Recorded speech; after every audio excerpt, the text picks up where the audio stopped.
Anda kembali bersama kami di Sapa Indonesia Malam. Saudara, calon presiden nomor urut 2, Prabowo Subianto menyebut Indonesia terancam mengalami krisis air dan bahan bakar minyak pada 2025. Untuk itu, Prabowo mendorong perlu adanya antisipasi. Terkait kritikan sang penantang, Presiden Joko Widodo sebelumnya pernah menyinggung bangsa Indonesia sekarang sedang hijrah dari pesimisme ke optimisme, dari keterbelakangan menuju bangsa berkemajuan. Untuk itu kita harus antisipasi.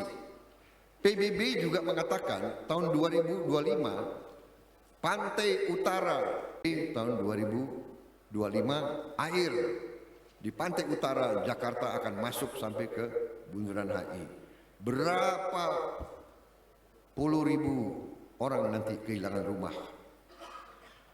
Sudahkah kita antisipasi? 2025 tidak jauh dari sekarang.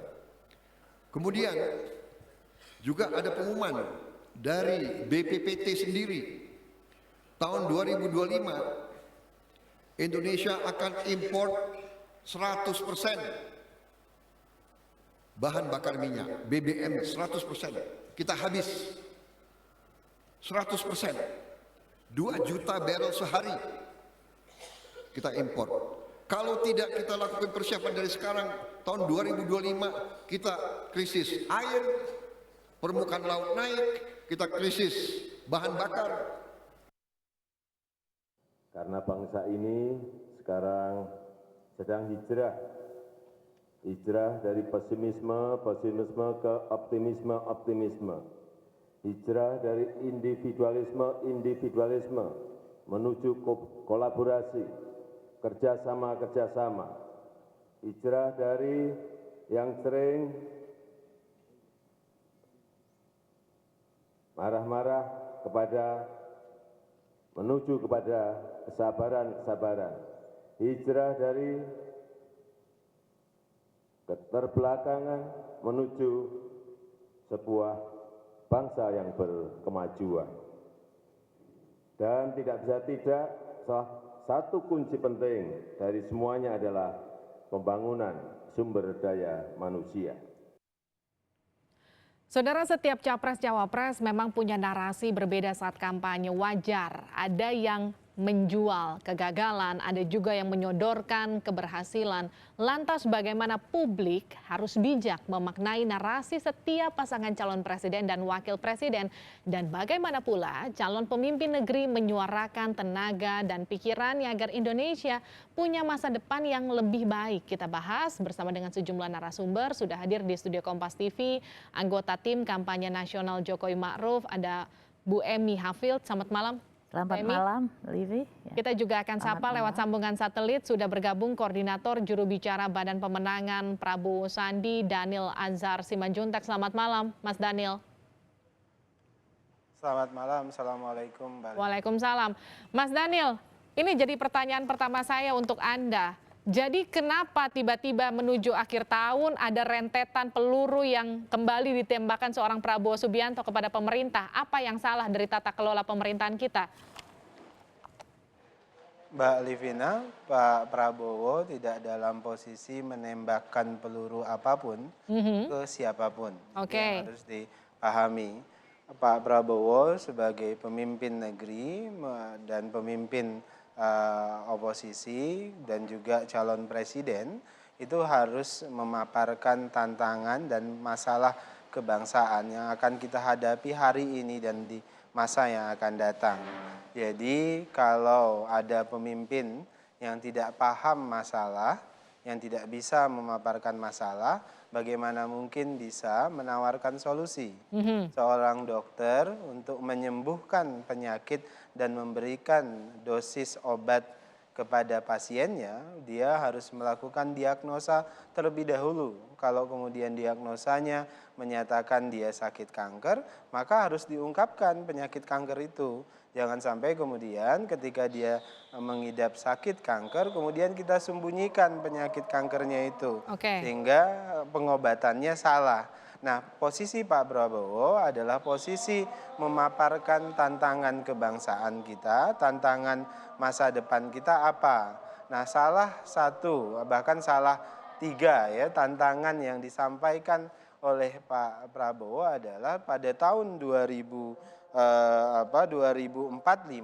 berdasarkan penelitian teman-teman dari IPB kita akan mengalami krisis pangan. Itu juga sama yang seperti disampaikan oleh The Economist 2030 justru negara-negara Amerika Utara dan negara-negara Eropa itu mengalami swasembada pangan sedangkan negara-negara Asia itu mengalami krisis pangan. Nah, kemudian Pak Prabowo juga mengutip penelitian yang dilakukan oleh BPPT yang menyatakan 2027 kita akan dihadapkan pada permasalahan krisis energi. Kenapa? Kita akan dihadapkan pada fakta kita menjadi net importer terhadap energi-energi yang ada. Dan ini juga paralel seperti yang disampaikan oleh The Economist 2030, kita salah satu negara yang tidak siap dengan kondisi swasembada energi dan kita punya ketergantungan energi yang sangat tinggi. Ini fakta dan data yang sudah diramalkan dan sudah diprediksi oleh banyak lembaga-lembaga dan institusi dunia dan institusi negara kita. Dan juga Pak Prabowo mengingatkan kita punya tantangan bahwasannya Indonesia akan mengalami krisis air bersih pada 2025. Nah, tantangan-tantangan ini itu akan menjadi masalah yang harus kita hadapi dan harus kita selesaikan. Karena untuk menyelesaikan satu masalah seperti tadi saya sebutkan, kita harus pahami tantangannya. Nah, itulah yang kemudian kalau Anda mengikuti dan pemirsa semua mengikuti pidato Pak Prabowo, alur pidato Pak Prabowo dan itu adalah alur pidato yang benar. Pertama tentu masalahnya apa, kemudian kita tawarkan solusinya apa. Nah, Pak Prabowo sebutkan, oleh sebab itu salah satu yang harus kita dorong ke depan adalah kepemimpinan yang memang ingin mengurus negara dengan serius begitu loh. Jadi bukan kemudian Pak Prabowo menebarkan pesimisme, tapi yang ditebarkan adalah fakta, tantangan yang akan kita hadapi. Kemudian yang kedua, Pak Prabowo sebutkan, maka kita harus mendorong swasembada pangan. Beliau dalam pidato itu bahkan menyebutkan kita punya 85 juta hektar misalnya lahan rusak di Indonesia. Nah, itu bisa kemudian kita dorong, salah satunya adalah untuk upaya misalnya mendorong bioenergi, kemudian juga mendorong maksimalisasi pertanian pangan dan sebagainya. Mas Daniel, saya tangkap. Ada ancaman krisis energi, krisis pangan, dan juga krisis air bersih yang tentu ini harus jadi perhatian pemerintah. Khususnya sekarang pemerintahannya Pak Joko Widodo. Tapi kalau Anda sendiri melihatnya, Anda punya background yang lama berkecimpung di Walhi bahkan. Bagaimana Anda melihat ancaman ini? Apakah memang Anda mengakui bahwa ada ancaman ini? Saya ke Bu Emi dulu sebentar. Mas Daniel, silahkan jawab. Pertama, yang soal air ya, itu bukan hal yang baru. Itu sudah ada studi World Bank Dunia tahun 1990 yang menyatakan bahwa kita krisis air dan bahwa intrusi air laut itu sudah masuk ke bawah Monas. Yang diungkapkan Pak Prabowo itu tadi itu adalah mungkin ya, itu adalah simulasi dari kenaikan air laut kalau temperatur dunia naik 2 derajat Celcius ya. Nah, itu adalah kesepakatan-kesepakatan yang didapat waktu Paris. Nah, di simulasi, salah satu simulasi itu menunjukkan kalau naik 2 derajat Celcius maka Indonesia itu masuk, air lautnya masuk sampai ke Monas. Belakang istana itu masuk halamannya, begitu loh. Nah, tapi kan itu bukan tanggung jawab kita sendiri. Oleh karena itu, maka pemerintah Indonesia sudah menandatangani komitmen ya untuk menurunkan gas rumah kaca, emisi gas rumah kaca. Dan itu seluruh dunia sudah melakukan itu. Yang sekarang setback karena Amerika pull out ya, menarik diri dari itu. Jadi itu bukan suatu hal yang baru. Yang kedua mengenai krisis air tadi ya, yang menurut saya itu bukan lagi kita berbicara masalah. Yang dilakukan Pak Jokowi itu adalah sudah solusi, ya sudah solusi.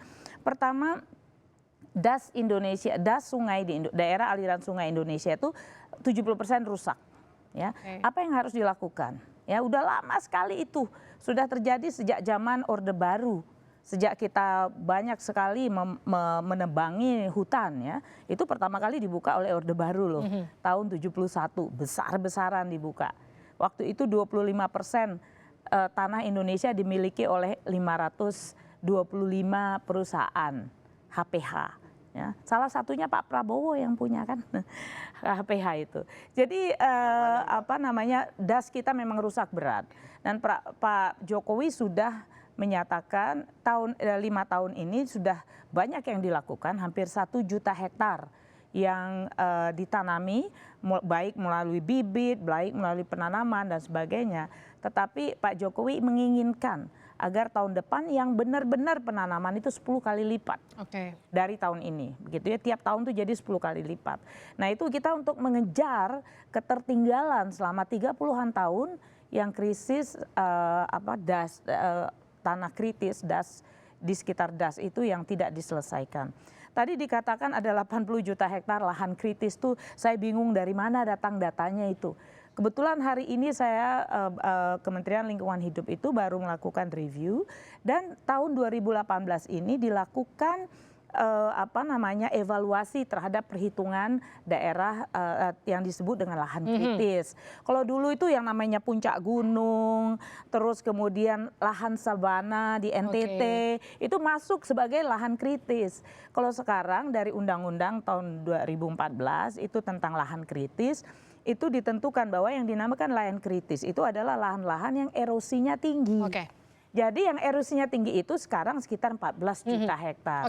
Nah itulah sekarang yang sedang digenjot habis-habisan. Ya. Akan banyak PR, artinya kalau kita lihat entah ancaman itu nyata atau tidak, tapi artinya PR yang menumpuk itu ada yang harus segera diselesaikan oleh pemerintahan Joko Widodo khususnya, ataupun pemerintahan jika memang nanti Prabowo Subianto terpilih sebagai presiden selanjutnya. Tapi yang kemudian jadi pertanyaan saya, sudah ada gagasan ditawarkan tim Prabowo Sandi. Saya nggak melihat gagasan tadi. Tadi yang kemudian dikatakan Mas Daniel, tadi sempat ada swasembada pangan yang memang akan dilakukan dan juga ketahanan energi. Nanti kita akan bedah lebih lanjut, tapi apa yang akan ditawarkan tim dari Jokowi Ma'ruf nanti? Kalau soal kita bahas energi usai jeda ya. di Sapa Indonesia Malam.